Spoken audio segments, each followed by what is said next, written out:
नमस्कार, आप देख रहे हैं सुप्रभात बिहार और मैं हूं आपके साथ सुकन्या सिंह। महाराष्ट्र में शिवसेना के एनडीए से अलग होते ही सहयोगी दलों ने अब बीजेपी पर दबाव बनाना शुरू कर दिया है। पहले जेडीयू तो अब रामविलास की पार्टी और उनके बेटे चिराग पासवान ने एनडीए की बैठक में कोऑर्डिनेशन कमेटी की मांग करके न सिर्फ बीजेपी पर दबाव बनाना शुरू कर दिया, बल्कि अंदर ही अंदर जेडीयू से मिलकर बीजेपी की घेराबंदी भी शुरू कर दी है। ऐसे में सवाल ये है कि कहीं चिराग महाराष्ट्र के बहाने बिहार में अपनी पकड़ मजबूत करने में तो नहीं जुटे हैं। बिहार में बीजेपी की घेराबंदी, सहयोगी दलों ने बढ़ाया दबाव, समन्वय समिति के बहाने सियासत, जेडीयू से मिलकर चिराग का नया खेल। एलजेपी की कमान मिलते ही चिराग ने अपना रुख साफ कर दिया है। पहले झारखंड में बीजेपी के खिलाफ चुनाव लड़ना, फिर दिल्ली में नीतीश कुमार की पार्टी के साथ मिलकर बीजेपी के खिलाफ ताल ठोकने की बात करना, और अब एनडीए की बैठक में खुलकर कोऑर्डिनेशन कमेटी की मांग करके चिराग पासवान ने बीजेपी को साफ संकेत दे दिए हैं कि अब वो पुरानी वाली लोजपा नहीं जो बीजेपी की पिछलग्गू बने। चिराग पासवान का ये आत्मविश्वास यूं ही नहीं है, बल्कि इसके पीछे जेडीयू एक बड़ी ताकत है। याद कीजिए, चिराग से पहले नीतीश कुमार के विश्वस्त केसी त्यागी ने भी एनडीए में कोऑर्डिनेशन कमेटी की मांग उठाई थी, और अब चिराग के फ्रंट फुट पर आने से बीजेपी पर दबाव बनना शुरू हो गया है। अपने कुछ कंसर्न्स थे, वो हम लोगों ने प्रधानमंत्री जी के समक्ष रखे। हम लोगों ने आग्रह किया कि एनडीए मजबूत तरीके से आगे बढ़े, हम लोगों में बेहतर कोऑर्डिनेशन हो, इसके लिए ज़रूरत है। इसके लिए ज़रूरी है कि एक कोऑर्डिनेशन कमेटी का गठन किया जाए या कोई एक ऐसा संयोजक नियुक्त किया जाए जो तमाम एनडीए के घटक दलों के साथ निरंतरता में विचारों का आदान प्रदान करे। हमारी पार्टी भी महसूस करती है कि ये होना चाहिए। इससे कई ऐसे प्रश्न हैं जहां सहयोग, सामंजस्य, सहकार बेहतर तरीके से स्थापित होगा। चिराग का मकसद बीजेपी पर दबाव बनाना है, लेकिन अपनी बात को दमदार बनाने के लिए चिराग ने कुछ उदाहरण दिए और बताया कि कोऑर्डिनेशन कमेटी क्यों जरूरी है। चिराग के मुताबिक पहले तेलुगु देशम पार्टी ने एनडीए से नाता तोड़ा, बाद में सीटों के बंटवारे को लेकर उपेंद्र कुशवाहा ने भी एनडीए का साथ छोड़ा, और अब शिवसेना ने भी एनडीए से अलग अपनी राह खोज ली है। चिराग दबाव की राजनीति कर रहे हैं और बीजेपी भी इस बात को अच्छी तरह जानती है, तभी वो चिराग की बातों को ज्यादा तवज्जो नहीं दे रही है। लेकिन खंड खंड हो चुके महागठबंधन के लिए एनडीए की आपसी रार थोड़ा सुकून देने वाली है। देखिए, रही बात चिराग पासवान की, या पहले केसी त्यागी जी ने भी कहा, मुझे लगता है कि बिहार के अंदर कोई समस्या नहीं है और बिहार में बखूबी ईमानदारी से सरकार चल रही है, सबके सहयोग से सरकार चल रही है। ऐसे में चिराग पासवान के बयान को हम उसी रूप में देखते हैं कि यह कहीं न कहीं भविष्य की राजनीति को ध्यान में रखते हुए इन लोगों ने समय पूर्व से ही अपना स्टैंड लेना शुरू किया है। बिहार में भले ही बीजेपी और नीतीश कुमार की पार्टी साथ साथ हो, लेकिन इनके रिश्तों में मनभेद और मनमुटाव की खबरें आम बात है। ऐसे में चिराग पासवान का जेडीयू के करीब आना और बीजेपी पर दबाव बनाना ये बताता है कि बीजेपी से अलग जेडीयू और लोजपा प्लान बी बनाने में जुटी हुई है। अमित कुमार सिंह, न्यूज़ 18, पटना।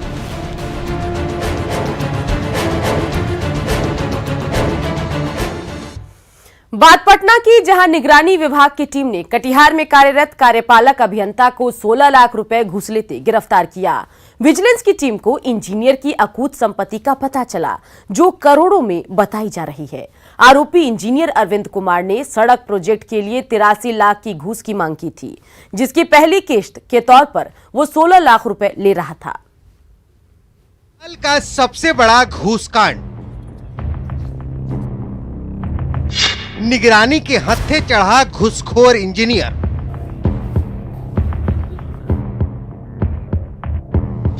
$16 लाख की रिश्वत के साथ हुई गिरफ्तारी।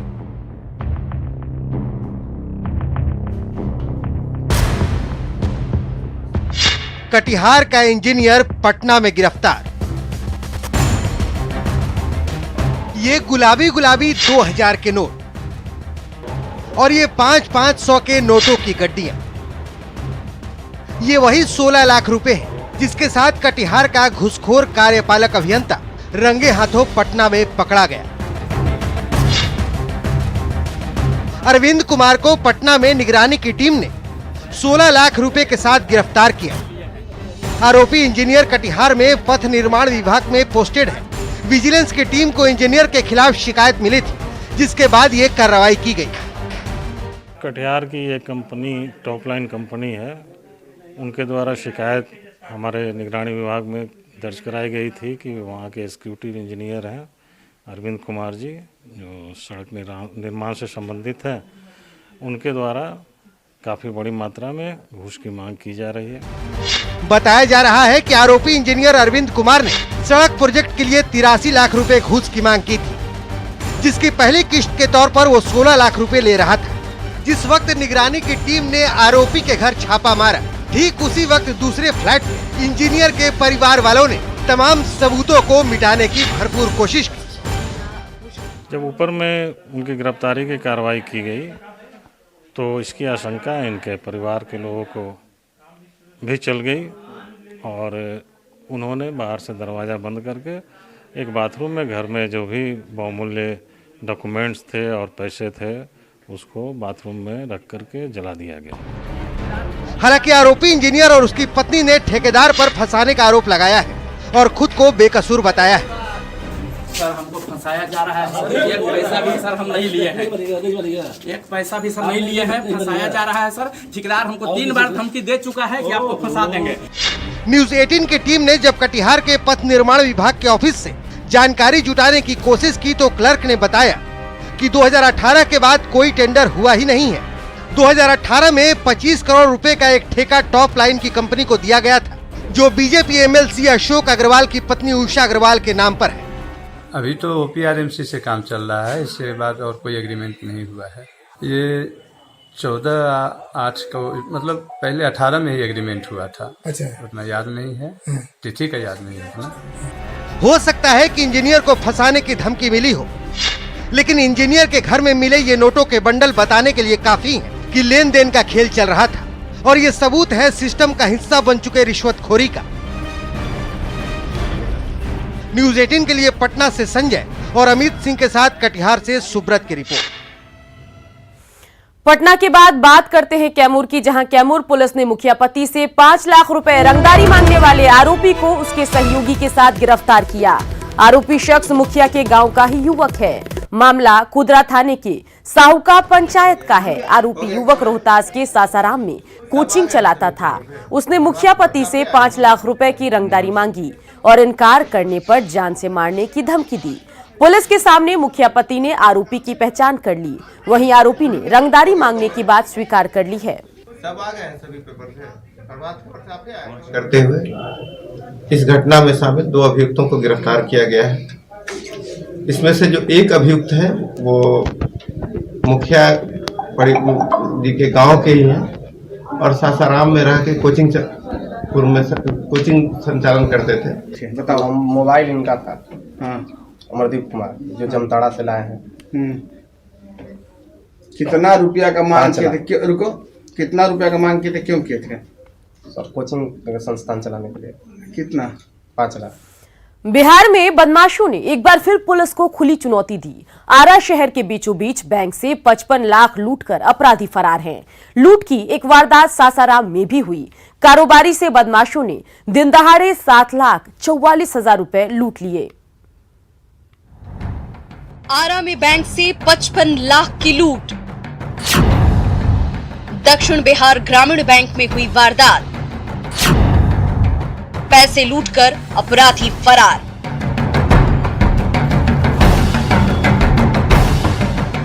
आरा में बदमाशों ने एक बार फिर पुलिस को खुली चुनौती दी। हथियारबंद अपराधियों ने शहर के बीचों बीच स्थित दक्षिण बिहार ग्रामीण बैंक की शाखा में हथियार के बल पर 55 लाख से ज्यादा की लूट की। प्रत्यक्षदर्शियों के मुताबिक करीब 10 की संख्या में आए अपराधियों ने घटना को अंजाम दिया और दहशत फैलाकर आराम से फरार हो गए। 2-3 आदमी अंदर रहा, बाकी सब बाहर ही रहे। हथियार लिए हुए थे। अंदर फायरिंग भी हुआ है। कितना राउंड? 3-4 फायरिंग किया था अंदर बैंक में।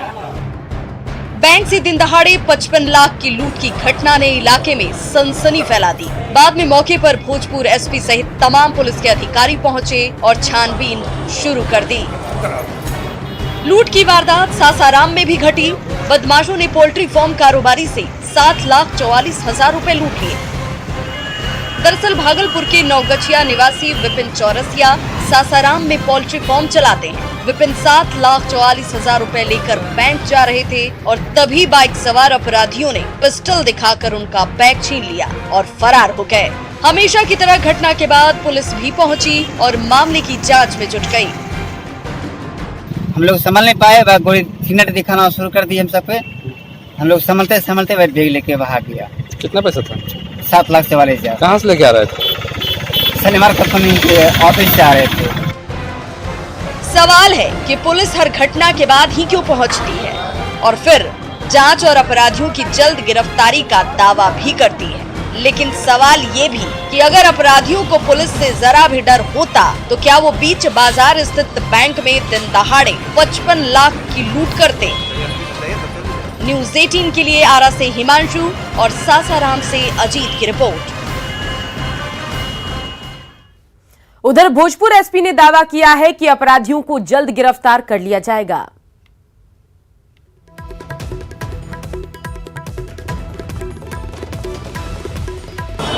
देखिए, दक्षिण बिहार ग्रामीण बैंक है, यह नाइट ब्रांच, उसी में लूट की घटना हुई है। 30,26,000 रुपये लूटे हैं। अभी उसको वेरीफाई कर लिया गया है। 30,26,000 रुपये हैं। 6 से 7 क्रिमिनल्स की बात अभी तक सामने आई है। हम लोग जल्दी इसका पता कर लेंगे और जल्दी क्रिमिनल्स पकड़ेंगे। सर लॉकर से लूटी या फिर काउंटर नहीं, से? कुछ नहीं, काउंटर से हुआ है और कैश जो उसका चेस्ट है। बिहार की नीतीश सरकार ने गंगा का पानी गया के फल्गु नदी में लाने की योजना पर काम शुरू कर दिया। इस योजना से गया के लोग उत्साहित हैं और उन्हें लगने लगा है कि इससे फल्गु नदी को सीता के शाप से छुटकारा मिल जाएगा। फल्गु में बहेगी गंगा जैसी कलकल धारा। गंगा के पानी को फल्गु में लाने की योजना पर काम शुरू। गया आने वाले सैलानियों को नहीं होगा जल संकट। अब फल्गु में बहेगा गंगा का पानी। हर साल हजारों श्रद्धालु गया आते हैं। अपने पितरों की आत्मा की मुक्ति के लिए फल्गु नदी के तट पर पिंडदान और तर्पण करते हैं। लेकिन जब उन्हें फल्गु नदी में पानी की खोज के लिए दूर दूर तक पैदल चलना पड़ता है तो उन्हें भारी निराशा होती है। उन्हें वो धार्मिक मान्यताएं याद आ जाती हैं जिसके मुताबिक फल्गु नदी को सीता माता का शाप लगा हुआ है और उस शाप की वजह से फल्गु अंत शलीला हो गई है। लेकिन पिछले कई सालों से वह अंत शलीला भी नहीं रह गई है। गर्मी के दिनों में 20 फीट तक खुदाई करने पर भी पानी नहीं मिल पाता है। श्रद्धालुओं को इस निराशा से उबारने के लिए नीतीश सरकार ने गंगा के पानी को फल्गु में लाने की योजना को मंजूरी दे दी है। अधिकारियों ने इस पर काम करना भी शुरू कर दिया है। माननीय मुख्यमंत्री जी का सोच है कि पानी यहाँ पर स्टॉक हो और वो पानी में जैसे वाटर बोर्ड है या कई तरह के पर्यटक को लुभाने के लिए लक्ष्मण झूला के तर्ज पर आप विष्णु पथ के सामने इसी पर एक रोपवे बनवाने का, झूला का बनाने का प्रोजेक्ट है।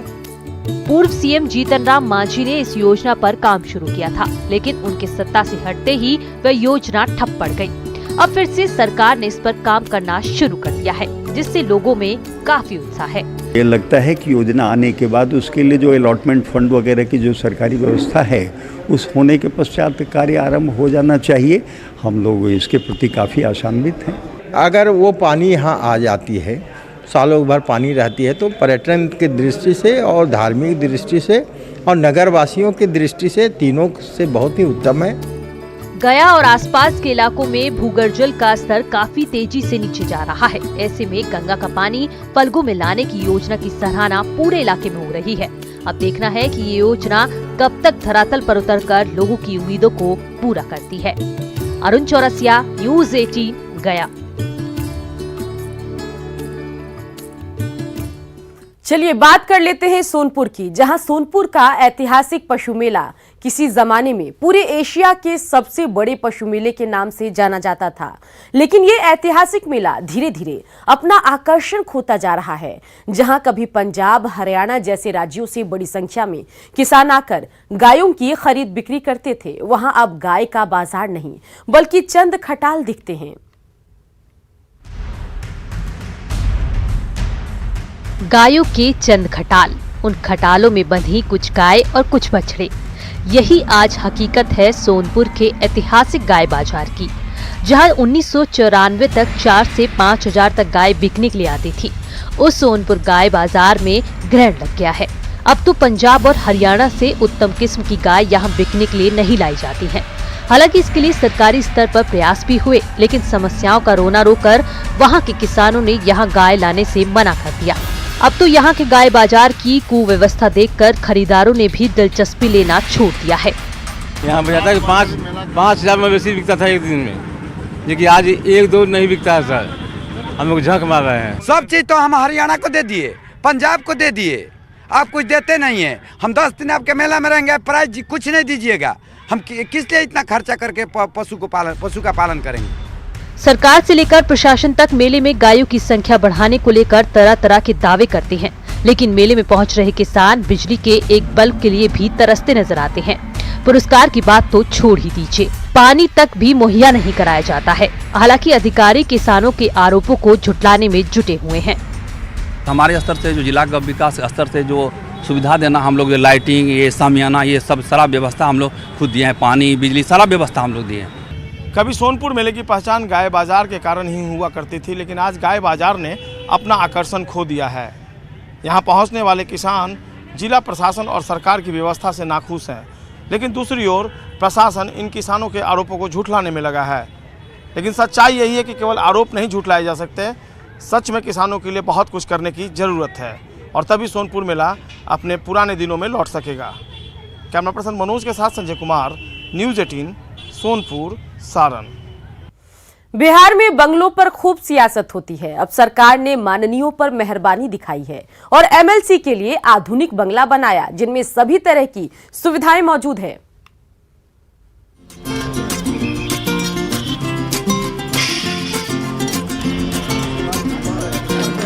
बिहार के एमएलसी अब डुप्लेक्स बंगले में रहेंगे। 55 विधान पार्षदों को बंगले की चाबी सौंपी गई है। राजधानी के आर ब्लॉक दीघा रोड के पास 75 बंगलों में से 55 का काम पूरा हो चुका है। एक कार्यक्रम में सीएम नीतीश कुमार ने विधान पार्षदों को चाबी सौंपी। आवंटन हम लोगों का बना के विधान परिषद को देना है। विधान परिषद के सभापति ने आवंटन किया, 55 फ्लैट का उन्होंने आवंटन किया, और बाकी जो जिस पे लीगल इश्यूज था उसका भी हम लोग लगता है कि 2020 के जून तक उसको भी हैंड ओवर करेंगे। एक ही कैंपस में सत्ता पक्ष और विपक्ष के विधायक रहेंगे। बंगला मिलने के बाद माननीय बेहद खुश हैं और भाईचारा बढ़ने की बात कह रहे हैं। विभिन्न पार्टियों के नेताओं के, विधायकों के, माननीय विधान पार्षदों के कार्यकर्ता भी आएंगे। अगल में दूसरे पार्टी का रहेगा तो उनमें भी मेल बढ़ेगा। स्वाभाविक निश्चित रूप से सौहार्द बढ़ेगा।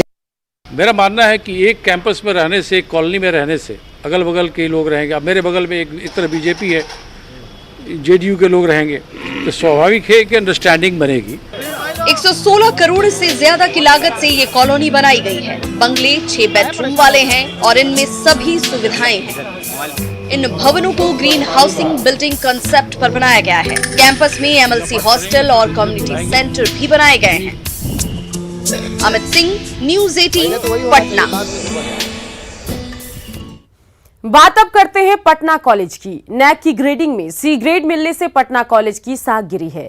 156 साल पुराने जिस कॉलेज से कई हस्तियों ने पढ़ाई की, उसे 7 में से किसी भी मानक में B+ ग्रेड नहीं मिली।